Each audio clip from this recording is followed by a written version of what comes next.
everybody. It's Dr. Rick.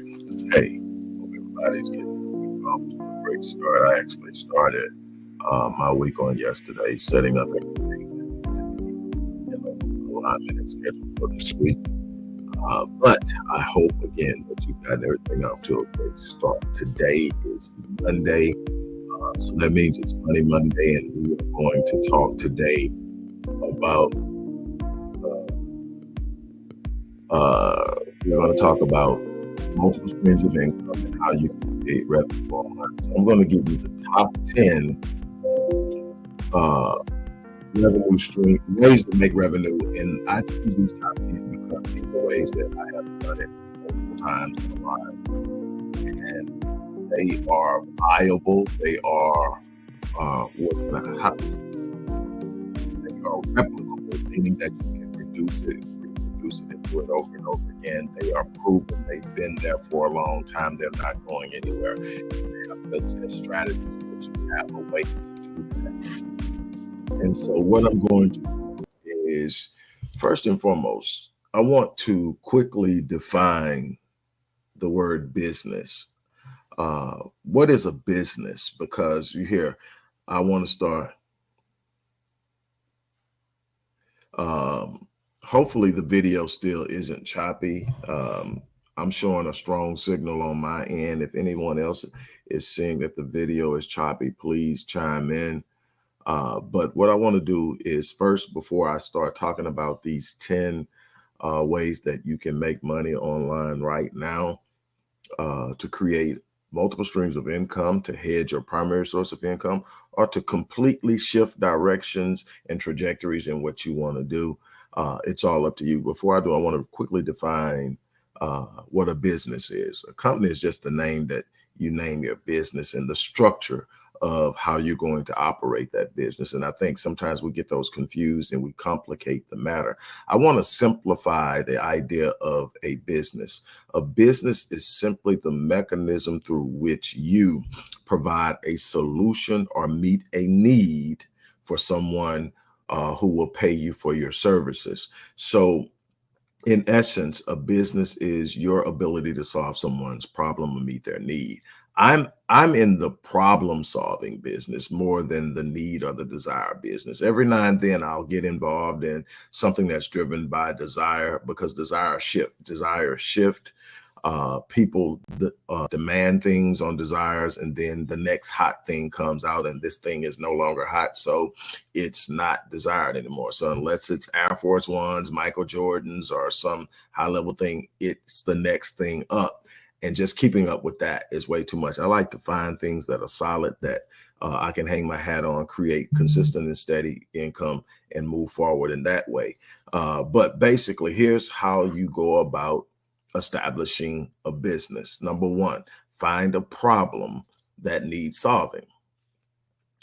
Ask yourself, does your skill set or experience allow you to solve that problem? Whatever the problem is, something simple, something grand, something extraordinary, what you're looking for is a problem. People will pay to have their problem solved. And that's the thing you need to understand. It's about finding a problem. One of the biggest mistakes that I see with people who are trying to start businesses is they have a great idea about something they think is absolutely fantastic. And from where they're sitting, it is. It may be absolutely fantastic for them. Here's the problem. When you create something because you think it's going to be great, you're left with the challenge of finding your target audience after the fact and convincing them of what you have. However, when you identify a target audience that has a problem or a massive need that you have the capacity to meet, you already have your audience. You simply have to create the solution. And you then have to present the solution in a manner in which they believe it solves their problem.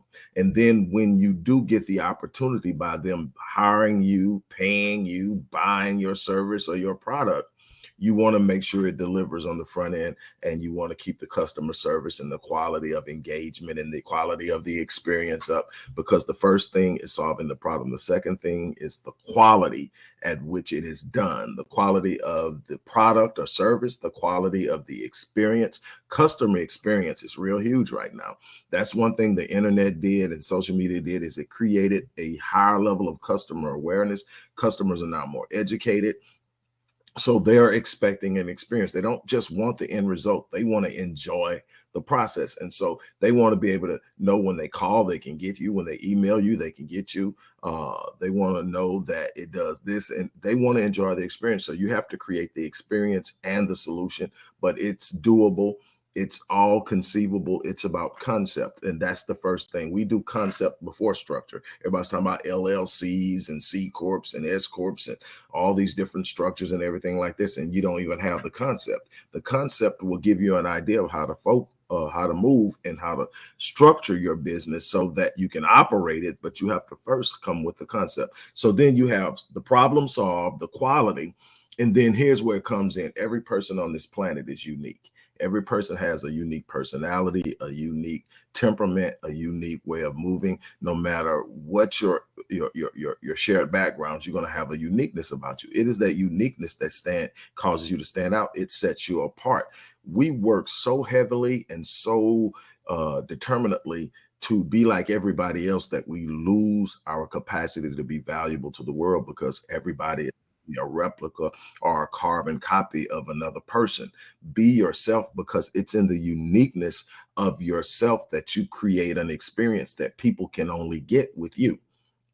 People may know or practice some of the same disciplines I practice when I work with my clients, but they don't have the same emphatic. I'm an empath.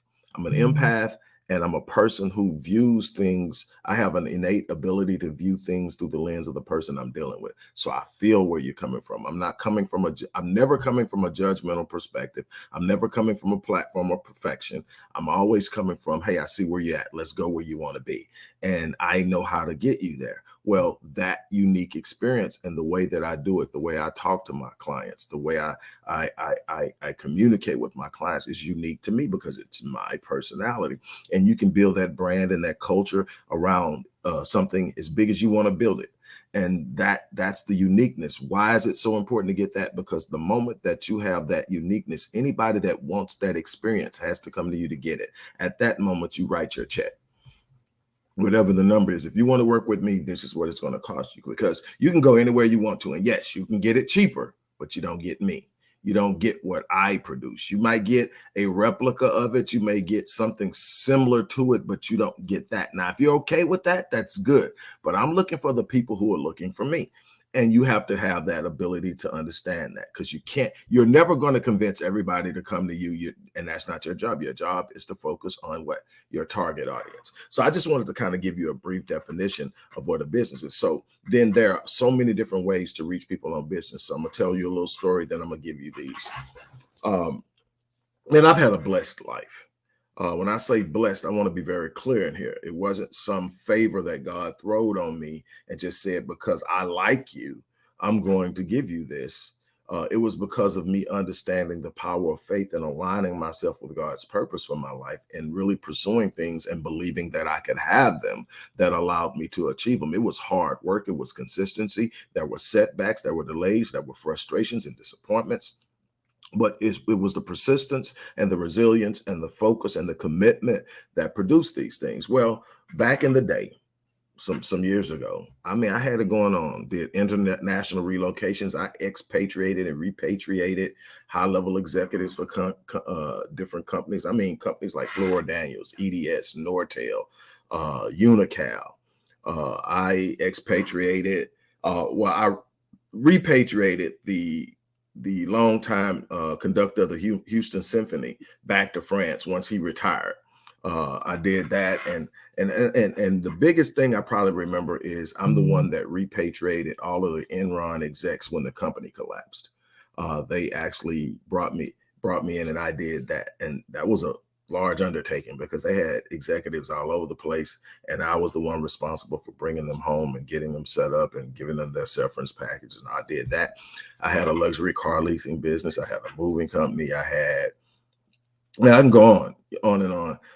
Like I said, I've done a lot of that. I've written, I don't know how many books. Everybody knows that. But what happened is during the buildup of the recession, some poor decisions, a little arrogance. Things are just going, I can't go wrong, not really truly paying attention, not respecting the game, so to speak.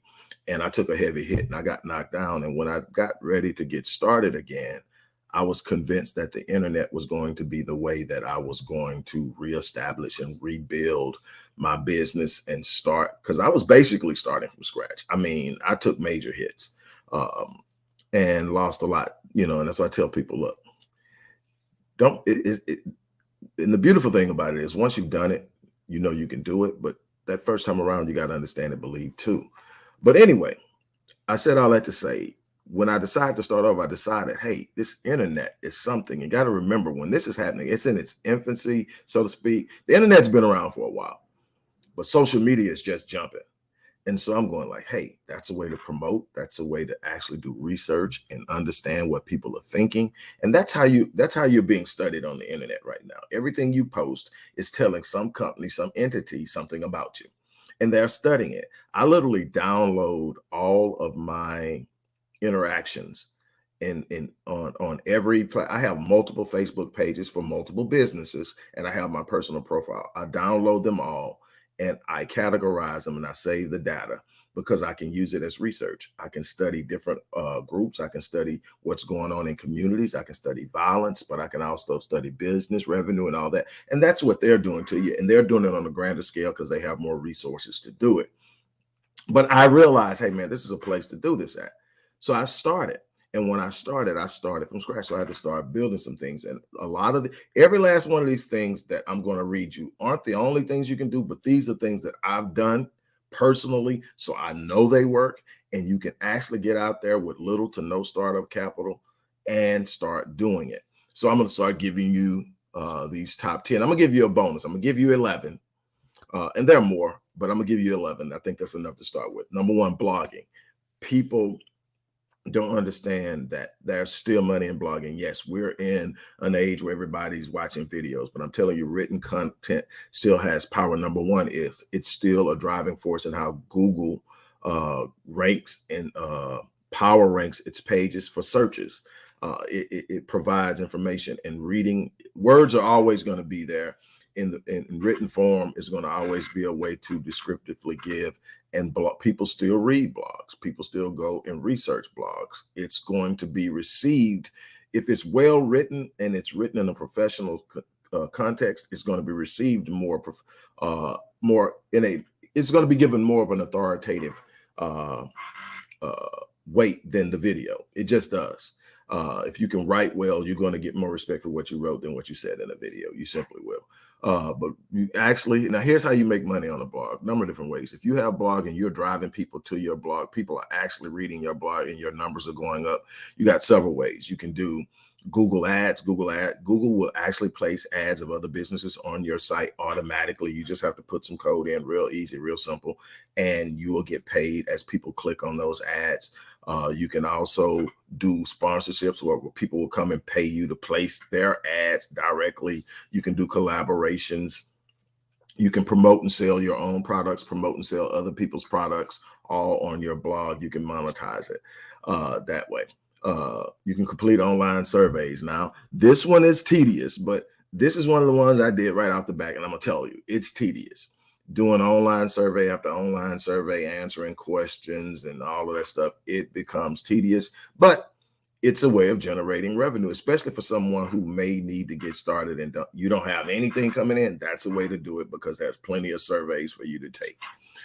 Become a web designer. Now, and he was a web designer. I'm telling you, one of the things that's happening right now is with technology. we are in a place where people are going through the need of reskilling. What is reskilling? Reskilling is developing a new skill that you didn't have because the old skill has become obsolete because of technology. And we're going to see a lot of that with the rise of AI, with the rise of certain technologies. Man, we've got this thing down now to where you got 18 wheelers on the road with nobody behind them. One thing that I always thought would be there is becoming obsolete. The only thing is now that truck needs someone to dock it. When they get that docking down, it's going to be automatic, and it's going to be a lot of that going on. It's amazing and sort of scary when you think about it, of some of the things that are going on. But what it's done is it's created a need for reskilling. And I'm going to be talking about over the course of the week some of the things that you can reskill. One of the things you can do is become a web designer. I actually teach it.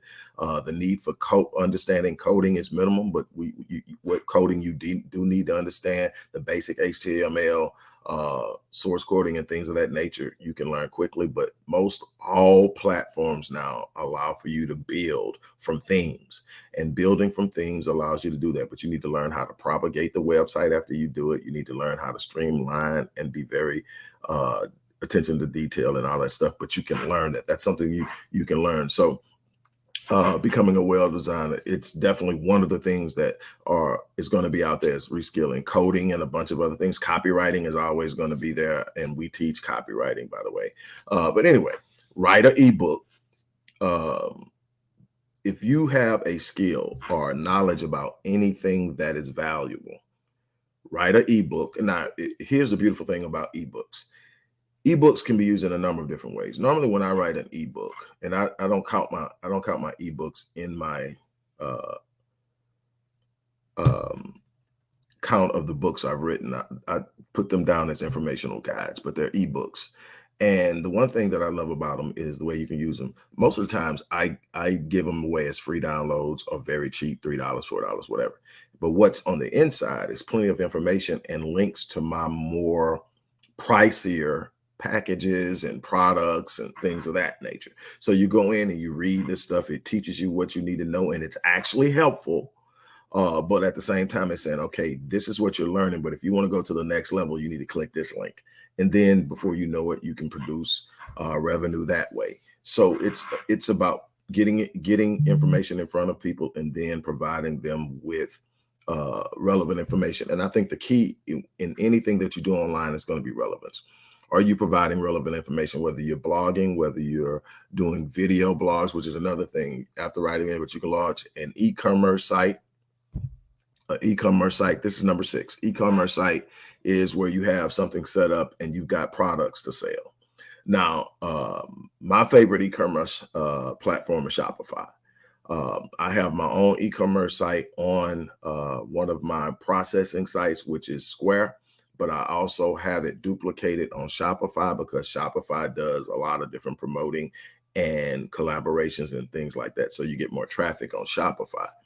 But Shopify, if you've got books, if you've got clothes, if you've got caps, whatever you're doing, if you got something you want, candles, whatever, all that stuff that's out there that we can be creative and create on our own, you can get on there. You can even promote services. I have my services, my packages, and everything on my Shopify site. So people go on there, they can, and the beautiful thing is that it's there. So there are links. The more you share that site, the more the links accumulate, and those links are out there.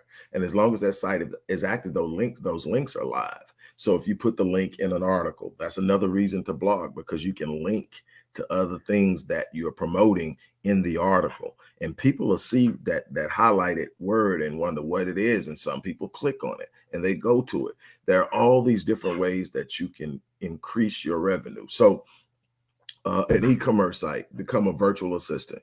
What that means is you are not in a person's space, but you are assisting them with their operations in some form or fashion. You may be scheduling appointments. You may be organizing their day.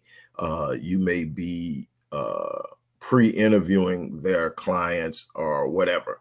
But virtual assistants do a bunch of different things. They set up, they can curate content, they can organize, they can create outlines and everything you can imagine. an assistant do. Anything a personal assistant does, a virtual assistant does, just not in person, and more. So that then you can sell used items. Man, I did that for a long time back in like what, 2011, 2012. Man, what I would do is I would find stuff on sale, selling at a unbelievably ridiculously low price, things that I knew people were looking for at certain specific times, and I would buy it in bulk and then go and sell it on eBay. Now, here's another thing that you can do, but you got to be real careful with it on eBay and other sites that will allow you to sell at auction. And there are a number of other sites that will do this. You can go to places where you can buy. You can even buy on eBay and sell on eBay, but you got to wait until stuff ships. What I like about Amazon is I can go to Amazon, look at the pricing, and and if you can't, set up a business account on Amazon, because business pricing is different than personal pricing. So you set up an Amazon account, right? Then you go to eBay and you put the picture of what you're selling on eBay. And this is for people who don't have the capital to buy in bulk. Listen, what I'm telling you. Put the picture on eBay, then go and have them pay you for it. You take the difference, that's your profit. I would tell you early on, reinvest whatever you can into your business for as long as you can until you solidify and anchor your business and give it a firm foundation. But what you're going to do is take the amount of money it costs to buy the thing from Amazon and go buy it immediately after the fact, have it shipped, give them the shipping date, and drop ship it directly from Amazon. So it goes directly from Amazon to them, but you put it as a gift. Why? Because they won't put the receipt in, so they won't know exactly what you paid for it. And then you ship it to them, and you didn't have to come up with any money to buy it. They paid for it. You went and got it for them, basically. That's the difference in that. And so that's one form of drop shipping. I'm going to tell you about another one in a few seconds. Okay. And matter of fact, drop shipping is number 9. Drop shipping is where basically you're selling products.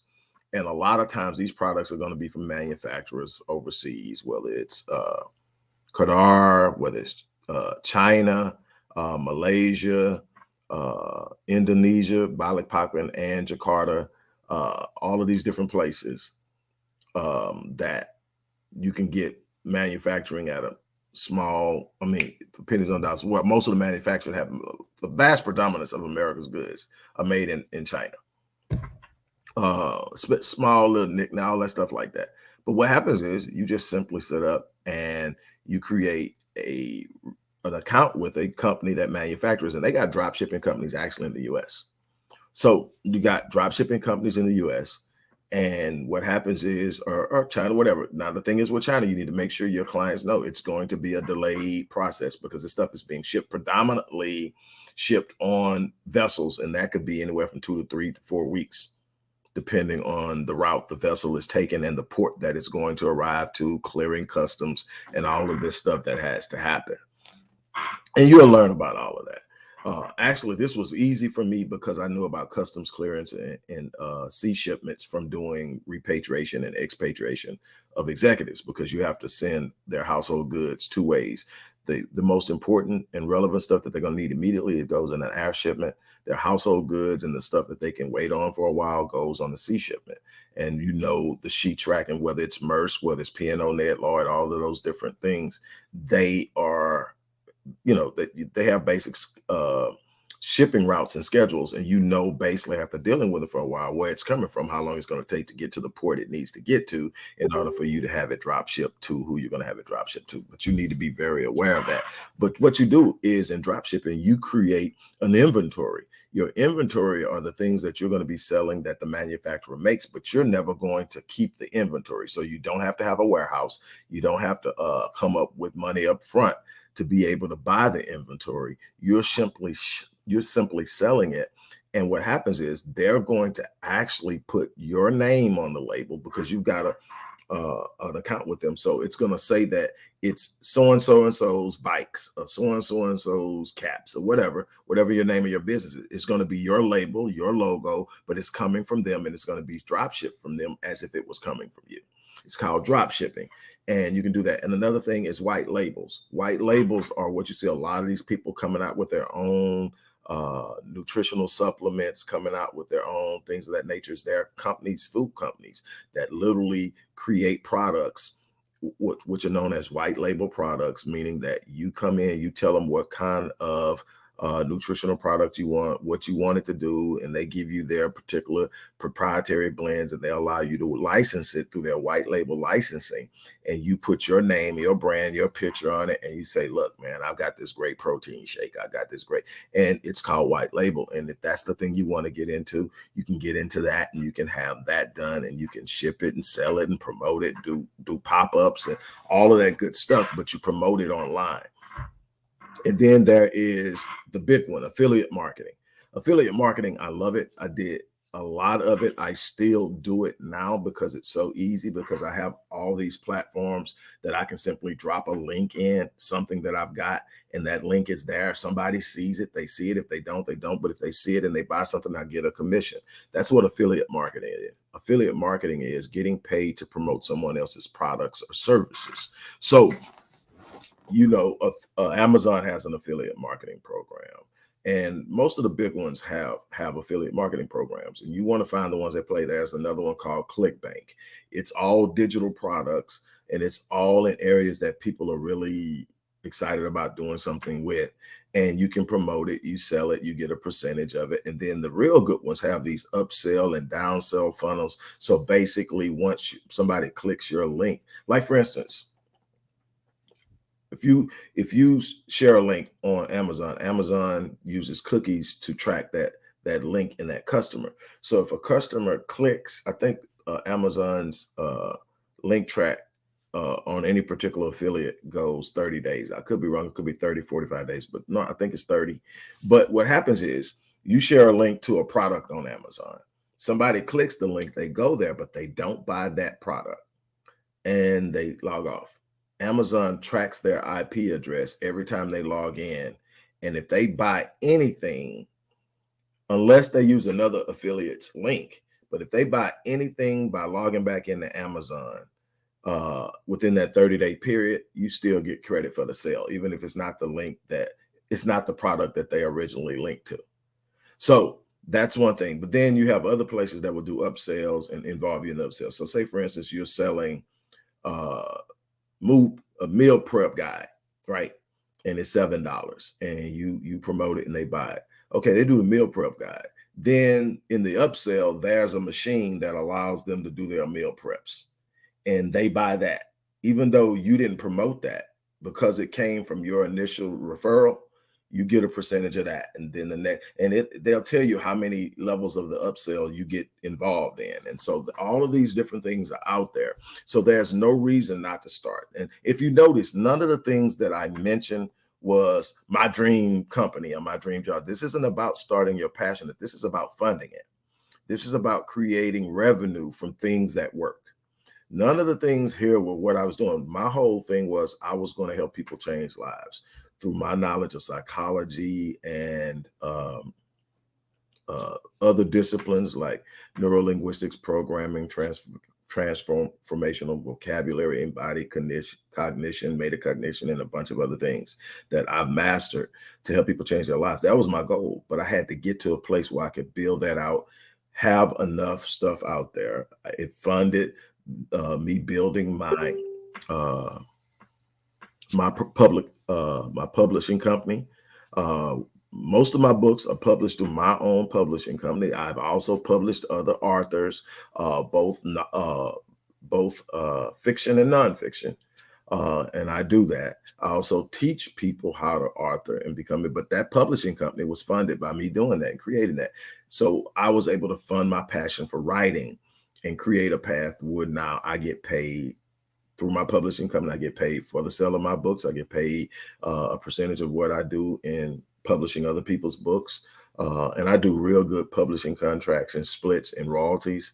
And I give back ownership quicker than any other publishing company out there I know. I'm not trying to own you and rob you. I'm like, hey, look, Let's pay for what we put into it and a certain percentage over that. And after that, it's yours. Do what you want to with it, or you can keep it and pay me a certain percentage to continue to promote it and distribute it. It's up to you. But all of this was done by funding this. And finally, my favorite, which is a bonus, number 11, freelance writing. I still do it because I love writing, but there are some platforms out there, Writer Access, Text Broker, Hire Writers, Constant Content, and others that will Fiverr, that will literally pay you to write content for someone else. Ghostwriting, I've written probably 40,000 articles, literally. Now these aren't these grandiose articles. The average article that will be written on social media, you go to a site, the average article is what? 700, 750 words. So I've written everything from 350 to 750 to 1,500 and sometimes more. But it's all dependent on that. And I'm telling you that Constant Content, if you can get approved to get on there, they're pretty particular about being your writing skills. But if you can get on there, I mean, I've sold articles on there for $500 and I've made quite a bit of money just writing articles. For instance, I tend to write, and the other thing I love about Constant Content is you can inventory work. So you can just think, I want to write an article on something, and you can write it and submit it, and it will literally,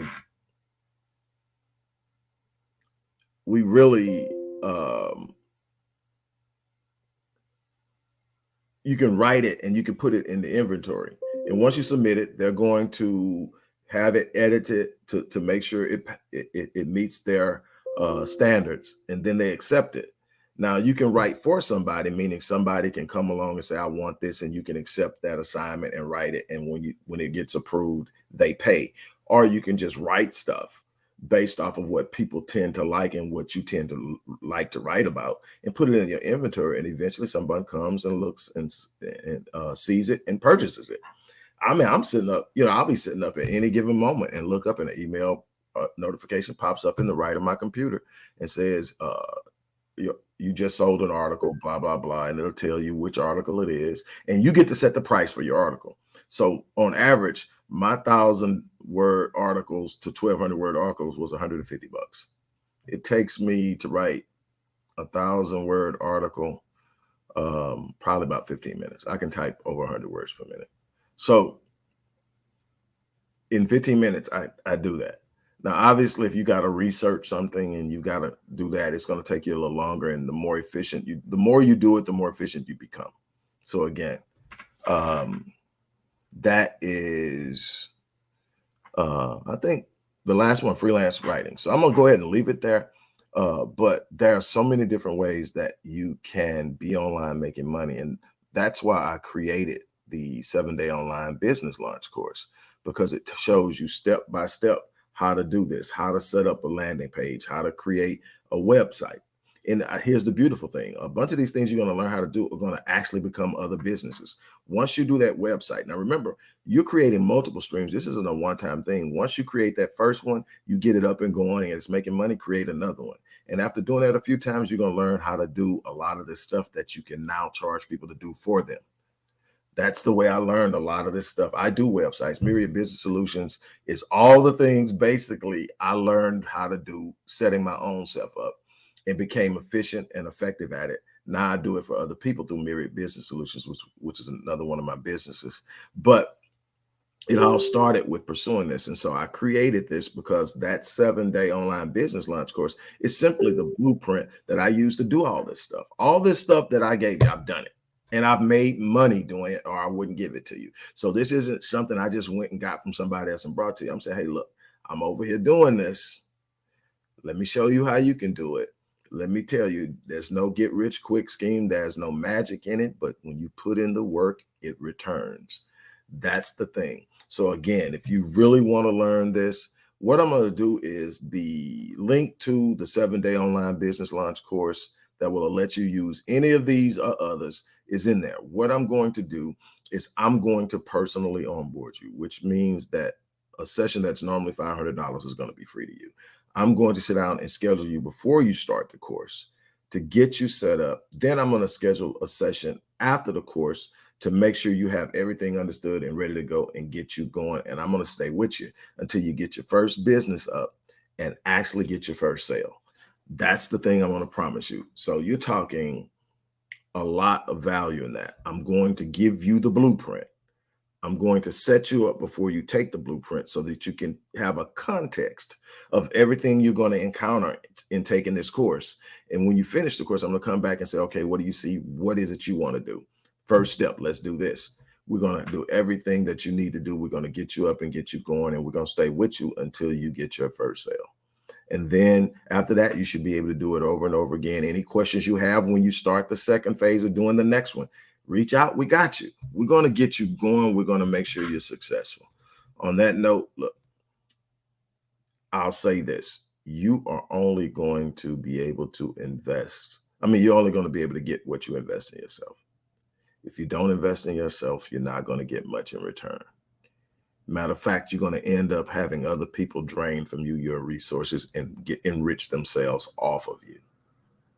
So look, as I always say, I'm going to live my life on full so that when I leave this place, I die on E. Okay. I think that's going to be it for today. Look, you guys have a great day, and I'll talk to you soon.